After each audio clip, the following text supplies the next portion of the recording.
Leo ni siku ya furaha, uongo kweli? Baada ya siku 310 tumerudi tena kuzungumza na nyinyi. Sasa katibu mkuu, mimi huu ni uwanja wa nyumbani hapa. Mara ya kwanza tulikuja hapa mwaka 2009, uongo kweli? Tulikuja kumnadi Phineas Magesa baada ya by-election ya Tarime, ambayo mimi nilichaguliwa kuwa diwani wa kata ya Tarime mjini kuziba nafasi ya marehemu Chacha Wangwe. Alikufa hapa mbunge wa zamani wa jimbo hili anaitwa Kabuzi Rwiromba, uongo kweli? Na tulikuja hapa, tulikaa pale karibu na ile jengo lile. Wakati huo hakukuwa na ghorofa hata moja Katoro hapa, kilikuwa kijiji, na tulikaa hapa kwa mwezi mzima, na ninaamini mpaka kesho kwamba Magesa Phineas alishinda ubunge hapa. Lakini kwa sababu zile zile za wizi wa uchaguzi, za uharibifu na kutokuheshimu kauli za wananchi, hatukufanikiwa kutangazwa. Baada ya hapo mimi nimekuwa narudi hapa Katoro mara nyingi, na mara ya mwisho nilifanya mkutano hapa wa no reforms no election, na ulikuwa mtiti kama huu. Sasa leo si mmezidi kidogo, leo mmetisha zaidi, piga makofi. Sasa hakuna kitu CCM wanaogopa kama nyie kujitokeza kwa wingi namna hii, kwa sababu haya sio mapenzi kama alivyokuwa anasema Lowassa, haya ni mahaba. Chama ambacho wamekuwa wakikifungia, wakikitengenezea vikao, tukipiga kipenga hakuna pa kudondosha pini, sio? Sasa walimkamata Mheshimiwa Tundu Lissu, wakaamini kwamba baada ya kumshikilia Tundu Lissu chama kitakufa, na walisema kabisa. Leo ni siku 400 na kadhaa, chama kimekufa au kinazidi kuwa na nguvu zaidi? Wakatuondoa kwenye uchaguzi. Hapa tulipo hatuna diwani hata mmoja, hatuna mbunge hata mmoja, lakini sisi tuna wananchi, tuna nyie. Wagiriki wanasema vox populi vox Dei, sauti ya wengi ni sauti ya Mungu. Sisi tuna sauti ya Mungu. Sasa wao wana wabunge wote wa mchongo, wana rais ambaye hajachaguliwa, ni rais haramu. Lakini wakitaka kuitisha mkutano, hata walau wapate robo kama hii, shule zinafungwa, masoko yanafungwa, watu wanasombwa kutoka si Mpanda, si wapi, lakini sisi hii ni Katoro peke yake, uongo kweli? Sasa waandishi wa habari mpande hapo, wanamstaka kutuletea maneno, baadaye msije mkasema kwa sababu niliona wanatuma message kwamba Chadema wametishia wafanyabiashara, wamefunga maduka eti ndio wamekuja kwenye mkutano. Wewe si nani? Askari si mko hapa? Kuna mtu tumemtisha? Hata wewe umeona wamekuja wenyewe, uongo kweli? Sasa ndugu zangu wa Tanzania wa Katoro, nataka niseme mambo kama 4 ya msingi sana. Jambo la kwanza, amelizungumza katibu mkuu kwa kirefu sana. Tunajua na nyie mnajua kwamba Lissu sio muhaini. Mnajua na sisi tunajua kwamba chama chetu cha demokrasia na maendeleo hakiamini kupata madaraka kwa njia yoyote ya mkato. Tunaamini kupata madaraka na tunayahitaji, kwa sababu kuna wakati wanakuwa wanasema wanataka madaraka, kumbe hapa tunafanya nini? Tunaimba kwaya hapa. Ndio tunataka madaraka, wana uchu wa madaraka. Sasa yani CCM wanasema sisi tuna uchu wa madaraka. CCM wako madarakani tangu mwaka 61, miaka 65, wameshindwa kila kitu. Hata wewe nikikuuliza ni kitu gani kimoja wamefanikiwa? Kimoja. Ni shule, ni barabara, ni maji, ni umeme, ni hospitali. Hakuna hata jambo moja wamefanikiwa tangu mwaka 65, na wananchi wamewakataa. Hao wanaosema hawana uchu wa madaraka wameua maelfu ya Watanzania ili wajitangaze. Sasa wao na sisi, nani ana uchu wa madaraka? Wao na sisi, nani ana uchu wa madaraka? Walisema Chadema isipoingia kwenye uchaguzi itakufa. Imekufa au inaendelea? Na nitumie nafasi hii, katibu mkuu, kusema jambo moja. Ni kweli alichosema katibu mkuu kwamba msajili wa vyama ametuandikia barua na ni diversion. Anataka tuache kuzungumza mambo ya mauaji na ujinga unaoendelea, wizi kwenye nchi hii, deni la taifa, maisha magumu, kukosekana kwa ajira na kuwapa Watanzania matumaini ya kuendelea mbele. Tuanze kumzungumzia yeye. Sisi tumekataa, hatutamzungumzia msajili. Afanye anachotaka. Na kama tulivyoonya kwenye no reforms no election, msajili acha kuchezea utulivu wa nchini. Ukicheza na Chadema, jaribu uone.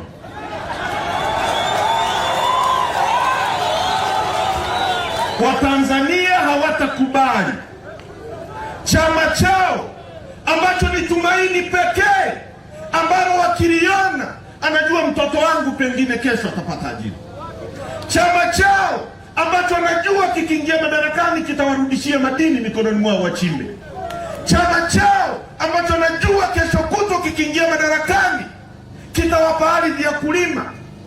Chama chao ambacho kitawapa matibabu. Watanzania hawako tayari kuona msajili unakichezea. Watakuletea baraa ambayo hujawahi kuona. Sasa pia chama sio karatasi. Chama ni watu. Chama ni imani. ANC ya Afrika Kusini ilifutwa na makaburu kwa miaka 30. Ilikufa ANC. Siliingia madarakani. Chadema ni watu. Na nyie ndio Chadema wenyewe. Nyie ndio Chadema. Sema sisi ndio Chadema. Sisi ndio Chadema. Hebu nyoshe mkono msajili aone Chadema ni wapya. Hilo la kwanza. Hilo tumeliacha na hatutalizungumza tena. Tumemwachia yeye afanye anachotaka. Mwaka jana tulipochaguliwa, tuliweka msimamo hadharani kupitia mkutano mkuu na tukautangaza. Tukasema tuko tayari kuona kwanza mabadiliko ya sheria za nchi hii yanafanyika ili tuingie kwenye uchaguzi ambao mezi inalingana. Kwa miaka yote tumeenda kwenye uchaguzi kama mechi ya Simba na Yanga nilivyowatolea maelezo hapa, alafu refa anatoka upande mmoja. Tukasema sisi hatutakubali. Mwenyekiti wetu akatuongoza baada ya kuchaguliwa mwaka jana. Katika harakati za kumnyamazisha wakamkamata tarehe 9 mwezi wa 4 wakamweka ndani. Tukaenda nchi nzima, tulienda kuzuiliwa, tuko Tabora, tuko na katibu mkuu, tuko na Kinalema na wengine wote, tukisema no reforms no election, na tukaonya. Bahati mbaya nchi hii, mtu anakuambia hapo kuna shimo utadumbukia, na chawa anakuambia kwamba endelea tu, hiyo barabara inanyoka, alafu ukiingia shimoni unataka eti umshughulikie yule aliyekuonya. Hivi kati ya yule aliyekupa onyo na chawa, nani anapaswa kushughulikia kwa yale yaliyojitokeza? Waswahili wanasema asiyesikia la mkuu, na kwenye nchi hii mkuu ni Chadema. Kama tunapoendelea kuonya tena kwamba kuna crisis, kama hawa watu hawatabadilika. Mimi nimeambiwa tangu majuzi kwamba na wewe wanataka wakukamate, wakubambikie kesi ya uhaini. Nataka nimwambie Samia, niko tayari. Sitakimbia nchi yangu. Hakuna siku hata moja nitakimbia nchi yangu, haipo. Kwa sababu mimi naamini katika demokrasia. Hoja, mpira uchezwe mezani. Kama hamkujifunza kwa yale mliyoyafanya tarehe 29, inaonekana bado mna kiu ya kuumiza Watanzania. Na mimi nawaomba wananchi, sisi hatuna polisi, sisi hatuna jeshi, sisi nguvu yenu ni nyie. Nguvu yetu ni nyie. Kama tusingekuwa na nyie, pengine mimi ningeambiwa nikimbie, lakini kwa sababu yenu najua hamtakubali tuendelee kuonewa. Ndio maana nimekuja kwenu kujitokeza kuuliza wananchi. Nchi hii iko mahali pabaya, ndugu zangu. Wamekwenda kwenye kitu kinachoitwa uchaguzi. Wameua watu, maelfu ya watu. CNN inasema kuna makaburi ya halaiki za watu. Ripoti ya CNN, bajeti yake kwenye taarifa za kiuchunguzi ni zaidi ya bajeti 10 za Tanzania. Wanatumia satellite na equipment za kisasa zaidi. Wamesema kuna makaburi ya halaiki ya watu. Kwa sababu ya negligence, wameingiza nchi yetu kwenye doa. Wameua watu kwa sababu tuliwaonya, hawakusikia. Badala ya watu kurudi nyuma, kuretreat na kuona tumefanya kosa na kusema tumekosea na kusema Watanzania poleni, njooni tukae tuyamalize, bado wanataka kuendeleza mambo yale. Wazungu wanasema speed is useless when you are lost. Yaani speed haina maana kama umepotea njia. Yaani wewe unatakiwa kwenda Geita. Barabara ya kwenda Geita wote tunaijua ni hii hapa. Wewe umeelekea kwenda Chato, alafu unaongeza mwendo, unazidi kupotea zaidi. Uongo kweli? CCM, speed is useless when you are lost. Kuendelea kuongeza mwendo wakati mmepotea, mnakwenda shimoni, mnapeleka nchi hii shimoni. Kuna mataifa mengi ikiwemo Ivory Coast iliyokuwa inaitwa the Geneva of Africa, nchi iliyokuwa na Liberia ulikuwa unaenda. Wale vijana, nilikuwa naongea na mzee Jenerali Ulimwengu, ananiambia amekwenda Liberia, ametumwa not Liberia, nchi gani ile? Nitaikumbuka. No, not in Algeria, nitaikumbuka. Amekwenda kule, unakwenda club. Kijana unakwenda club. Unamwona binti yuko na mshikaji wake, unampenda, unamwambia ile mshikaji, bwana, unajua mimi ni mgeni hapa, nipe huyu dada niende naye, atarudi kesho. Unamwambia kwa sababu huyu ni mgeni anaenda, wewe nenda naye, kesho utarudi kwangu. Yaani huo ni mfano awkward kidogo, lakini inakuonesha jinsi ambavyo kulikuwa na upendo na amani kwenye nchi. Ulikuwa unaweka pesa nje, asubuhi unajikuta watu waliuana, mpaka wakawa wanachinja nyama za watu wanakula.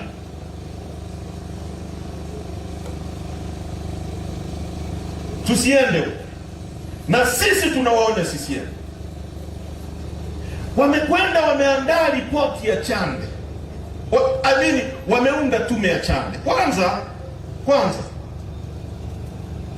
sisi tulisema mapema kwamba yani mtuhumiwa hawezi kujichunguza mwenyewe. Wanaotuhumiwa kufanya mauaji ya watu kwa maelfu ni CCM na serikali yake. Uongo kweli? Alafu mwenyekiti wa CCM anaunda tume kuchunguza mauaji waliofanya wao. Tukasema hiyo haiwezekani. You cannot be a judge of your own cause. Tume yenyewe imechukua civil servant wa staff tupu, yaani watumishi wa umma wenye viapo wa staff moja, majaji wakuu wawili, Saidi Mwema aliyekuwa IGP. Hebu fikiria kwamba miongoni mwa vyombo vinavyotuhumiwa kufanya mauaji yale ni vyombo vya ulinzi na usalama, ambao na jeshi ni miongoni mwa vyombo vya ulinzi na usalama. Waziri wa ulinzi aliyekuwepo wakati mauaji yanatokea, na yeye ni mjumbe wa kuchunguza kilichotokea. Watanzania sio wajinga. Watanzania sio tumekataa, tukakataa kwa niaba yenu. Sasa tume hiyo imeenda, imekaa, imeandika ripoti, inasema kwamba watu walikuwa wanatekwa kwa sababu ya mapenzi, kwamba watu wanatekwa kwa sababu ya mapenzi na ushirikina, kwa sababu za kibiashara. Mzee Ali Mohamed Kibao aliyekuwa mkurugenzi wetu wa ulinzi, mtaalamu wa masuala ya Hamas, ameshushwa kwenye gari mchana kweupe, akaokotwa kesho yake, ameuawa vibaya, ametobolewa macho, amemwagiwa tindikali. Yalikuwa mapenzi gani yale? Humphrey Polepole, katibu mwenezi wa CCM, a vetted officer. Nikisema vetted officer, amekuwa barozi. Ukiwa barozi, unapoenda kwenye nchi, umeteuliwa barozi wa Tanzania Rwanda, unaenda pale kama rais, kwa niaba ya rais, kuiwakilisha nchi yako. A vetted officer amechukuliwa. Polepole sisi, mimi niko kwenye record, Rema yuko kwenye record, wengine wote. Na haya mambo, ndugu zangu, hakuna unabii, tunayaona hivi na tunaonya kwamba tunaenda shimoni. Polepole alikuwa CCM wakati wa Magufuli, tunalalamikia utekwaji, yeye anasema unajua viete. Lakini sisi kama chama cha kisiasa, msimamo wetu ni kwamba tufate sheria. Hata adui yetu tunayemchukia hatutaki atekwe, apotezwe, hatutaki auawe kinyama. Kama na makosa ashtakiwe kwenye mahakama.